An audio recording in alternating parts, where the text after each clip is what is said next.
цахилгаан халаалт одоо бууруулах технологиудыг дэмжинэ гэдэг төслүүдийг дэмж цахилгаанаар халаахад 25 тэрбум, хийн халаагуур 15 тэрбум, янз бүрийн ногоон зөөлө 6.5 тэрбум.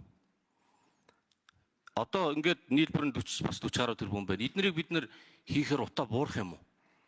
Одоо ер нь энэ туршилтуудаа бодвол яасан юм бэ? Орбитоо өөрчлөлт орохгүй юм бол энэ мөнгнүүдээ тэр дулаан байшинд нь зарцуулж ивэл яасан юм бэ?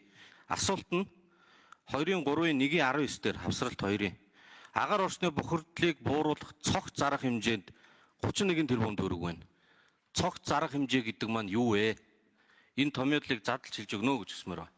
За тэгэхээр агаарын бохирдол дээр бас энэ зөвхөн гэр хороол биш автомашины утаа бас нэлээдгүй агаар бохирдуулдаг.